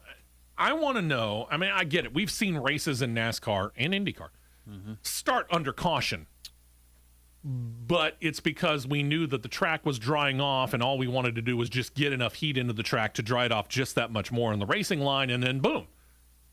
5, 10, I think I've seen as much as 15 laps under caution to begin a race at a short track. I can't remember whether it was Martinsville or Richmond. Yeah. I've even seen It was them one of go. those two. I've seen them go as many as 5 at Talladega under green and yellow. Yeah. But then they go green. All the NASCAR operations, all the IndyCar operations, and I'm talking about the teams with war wagons on pit road, all the NHRA teams, and I know for a fact all the Formula One teams, they all have these amazing war wagons that include weather radar. Where am I going with this? Too easy to use. Here's where I'm going with this. You can't tell me that somebody in Formula One didn't look at the radar and go, we're not getting this race in. It's not, the rain's not going to get any lighter. How's that? The rain's not going to get any lighter. Should we or should we not run this race? Based upon just the warm-up laps to lead to the formation, where they're not even running at full speed, and more than one driver admitted that they lost control, including one Sergio Perez, who slammed it into the tire barrier. One might think that might have been a clue as to, hey, we're not going to run this race. But instead, you run 2 races under safety car, yellow flag, conditions, and then you call it? And now, welcome to the trivia question. What's the shortest official race of all time in Formula One? 2 laps. That led to George Russell's highest podium finish.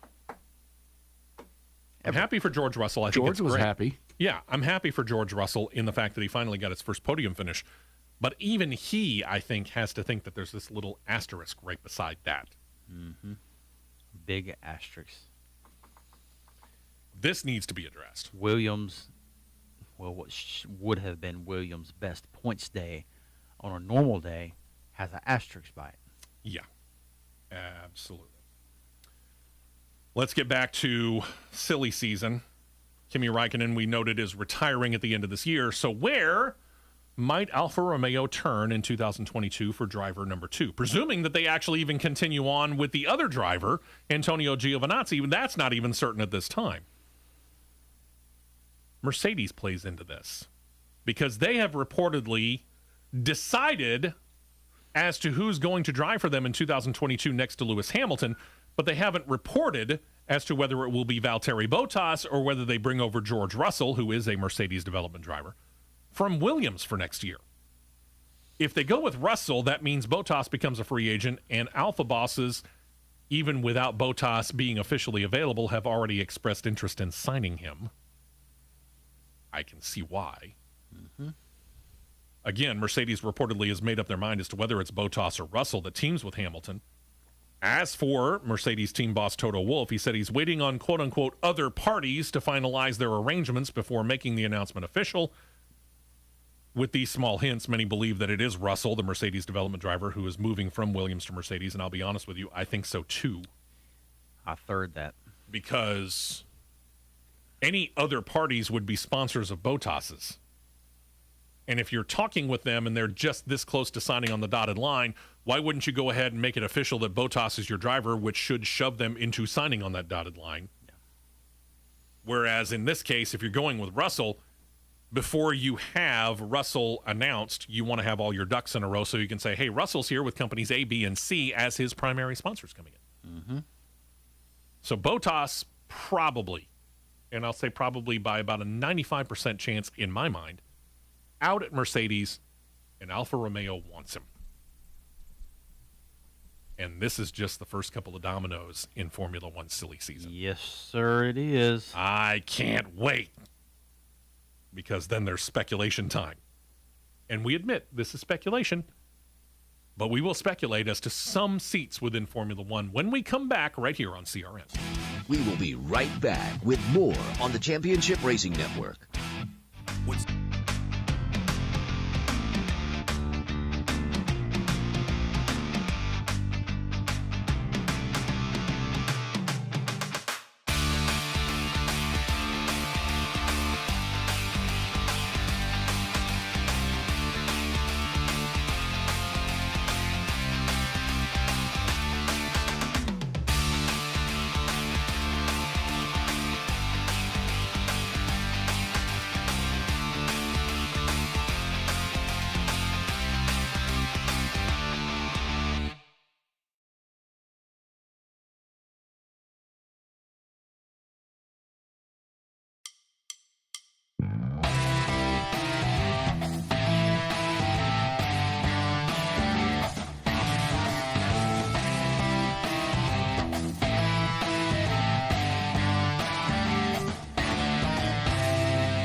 Racing Network.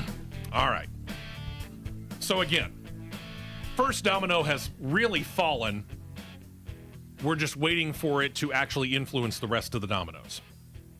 Kimi Räikkönen's out. He's retiring.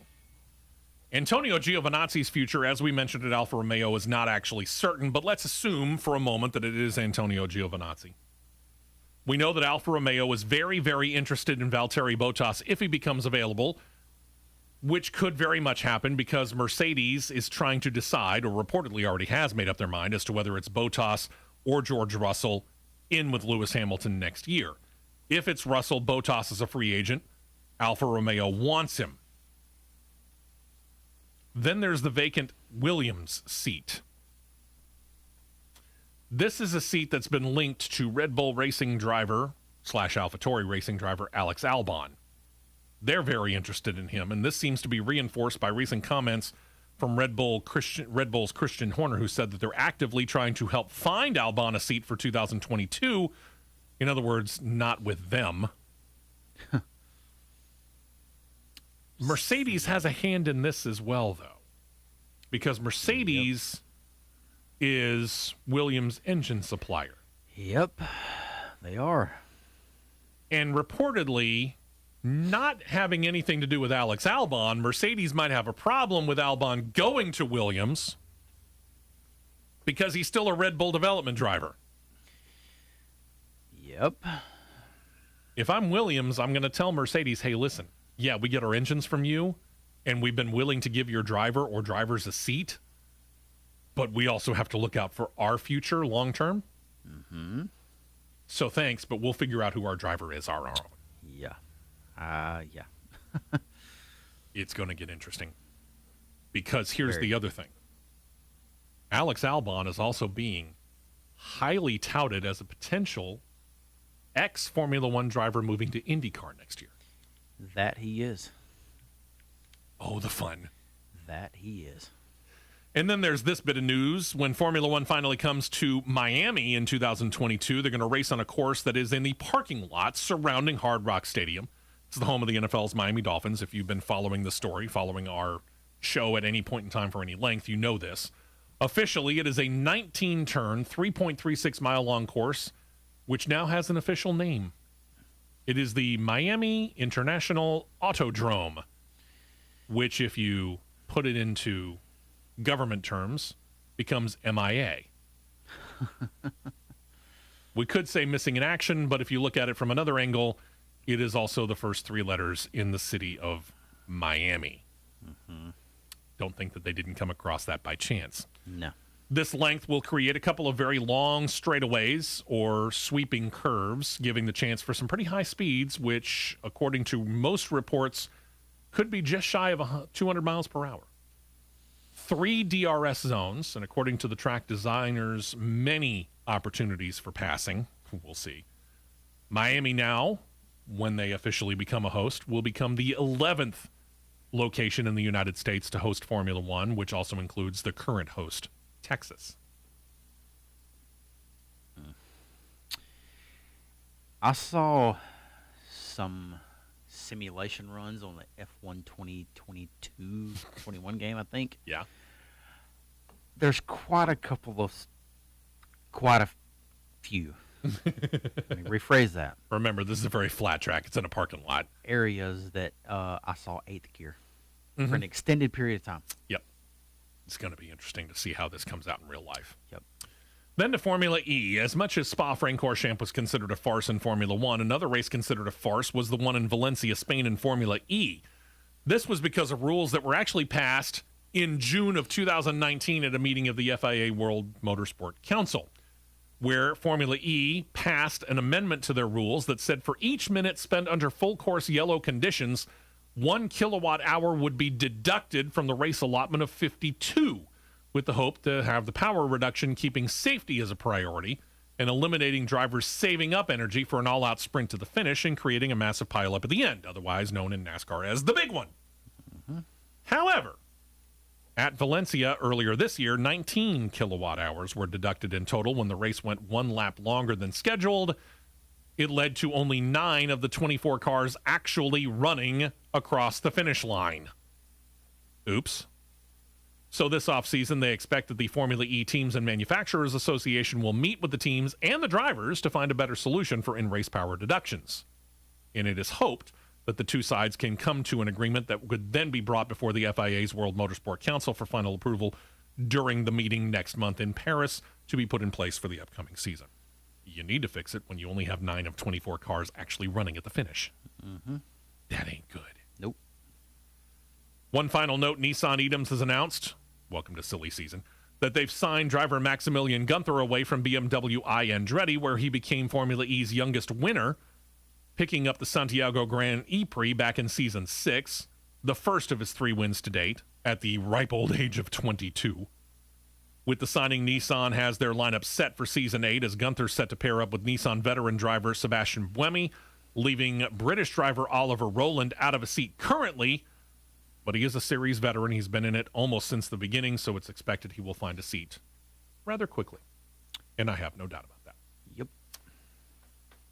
Ready for some predictions? Let's go. Shall we start with the Camping World Truck Series? Sure. All right.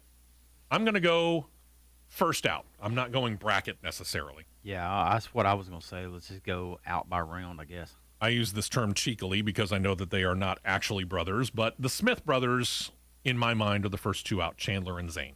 Mm-hmm. Now, I say that. We've already run the first Camping World Truck Series playoff race, and that was won by Sheldon Creed. We know he's automatically moving on to the next round.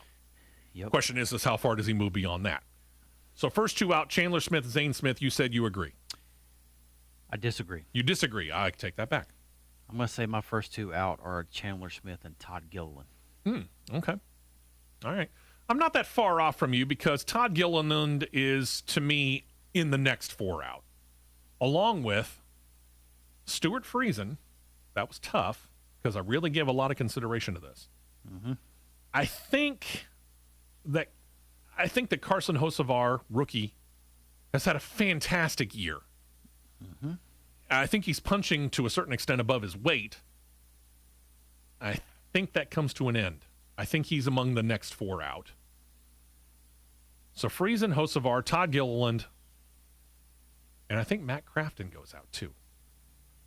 That truck, that team, has just been too inconsistent all year long for me to have him going that far. Yep. My next four out's going to be Zane Smith, Matt Crafton. I'm going to say Hocevar goes out as well. Okay. And I'm going to say Ben Rhodes goes out. I could have argued for that. Which leads to my final four being Creed, Nemechek, Friesen, and Austin Hill.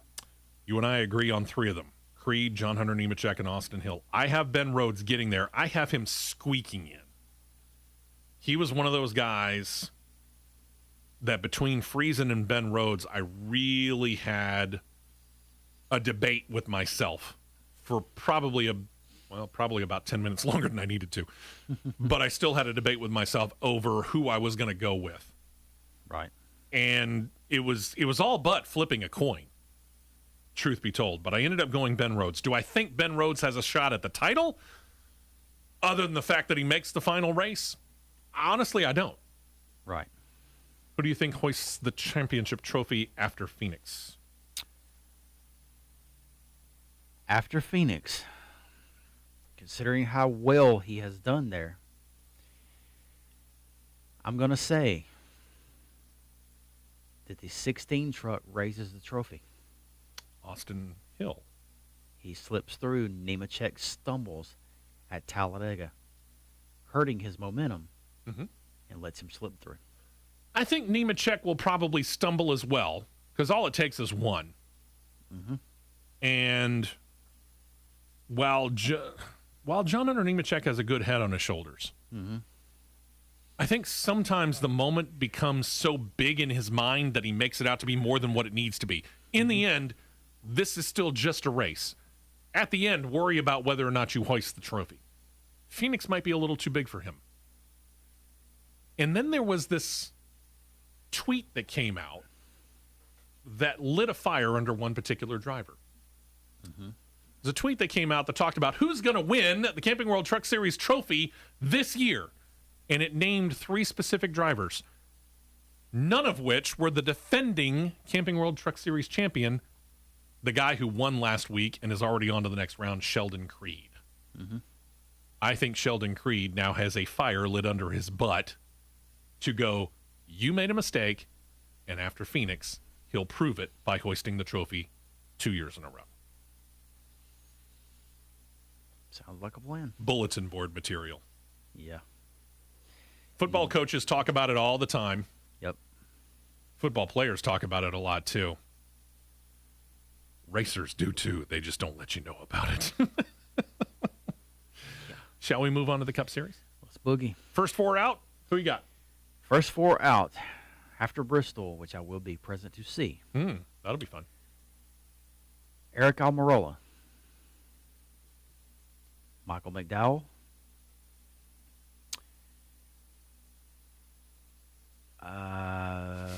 No, the debate, you can tell. I'm going to say Tyler Reddick misses. Okay.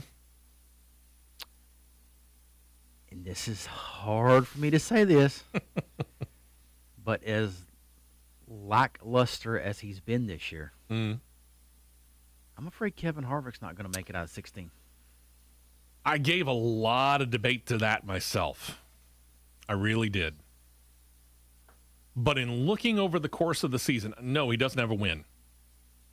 But in looking over the course of the season, he's been able to be consistent in and around the top 15, if not top 10. Which leads to my first 4 out, which 3 of them I agree with you. The Daytona 500 winner, Michael McDowell. I also agree that Eric Almirola, who is even worse on points in the regular season if you eliminate the win, he's even worse on points so far to this point in the year than Michael McDowell is. I think that Tyler Reddick probably bows out after the first round as well. And despite the fact that we know that he's actually pretty strong at Darlington, I say Christopher Bell's out after round 1. I think Kevin Harvick skates, roughly, into the next round. Not comfortably. Certainly not with a win. Yep. But I think he does get into the next round. Yep. Before we go any further, you noticed that USA Today decided that they were going to predict all 10 Cup playoff races. Yeah, let me go back and find that. Okay. Yeah, that was eyebrow raising. As predictions often are. Yeah, very eyebrow raising. While he's doing that. Again, I think Kevin Harvick skates into round 2. Here it is. Got it. But barely. So that's foreshadowing us to one of my next 4 out. Here's what USA Today's predicting really quickly. Okay. They're predicting for Darlington, Kyle Busch. Little bit of a surprise because I think I would have predicted Denny Hamlin, but Richmond, Joey Logano. no surprise there. Bristol, Kevin Harvick. That's surprising to me. I'm not sure I'd predict Kevin Harvick at Bristol. Las Vegas, Kyle Larson. Sure. Talladega, Ryan Blaney. Oh, please, step out on a limb. Charlotte, Chase Elliott. Reed Talladega. Texas, Denny Hamlin. Okay. Kansas, Kyle Larson. Okay. Martinsville, Martin Truex. And hoisting the trophy, Martin Truex. John's in on USA Today's prediction for the title winner. Yeah. What, just because I root for Truex? Come on now. All right, next 4 out for me, as I just mentioned, Kevin Harvick. I think Kurt Busch goes out this particular round because I just haven't seen what I need to see from that one car. Plus, he's out of the one car at the end of the year. William Byron, I think, bows out. Not by much, but he just gets edged. And for the same reason that I think Kurt Busch is out, I think Brad Keselowski goes out in the next round. My next 4 out. I'm going Brad Keselowski. I'm going Kyle Busch goes out. Ooh. I'm going William Byron goes out. Okay. I'm going Joey Logano goes out. All right. So your final 4 out are? My final 4 out are Denny Hamlin, Alex Bowman, Martin Truex, Christopher Bell. My final 4 out are Ryan Blaney. I agree with you on Denny Hamlin. I agree with you on Kyle Busch. I think Joey Logano bows out too. Yep. Which leads to your final 4 and your champion? I'm going to go with my champion. It's hard to bet against the 5 car. Along with, who else makes it? Just to reinforce it. Elliott, Truex, Larson, and by who else I say? Shoot, I lost count. Oh, well, Larson's my champion. Okay. I lost count. I have Larson and Elliott, 2 Hendrick drivers, making the finals with Martin Truex Jr. and Alex Bowman. I, like you, have Kyle Larson winning it. I think he's come on that strong. And quite frankly, I think it shows one thing. As much as Tony Stewart was very interested in Kyle Larson, he couldn't pull the trigger because I think somebody at the Ford Motor Company said, hey, we're not too sure about the whole optics of the situation. I think Tony should have said, and this is no disrespect to Chase Briscoe, I think Tony should have said, hey, it's my team. I'm going to get the best driver I can, and that best driver is Kyle Larson, and he's going to win the championship this year. Yep. And that's that. Yep. Now we get to see whether or not we're right or how bad off we are. We'll do Xfinity Series when it comes time to do that in a couple of weeks. In the meantime, hope you have a great week. Enjoy the racing and enjoy the football for whatever team it is that you happen to enjoy rooting for. And we'll talk to you next week. A presentation of the Championship Racing Network.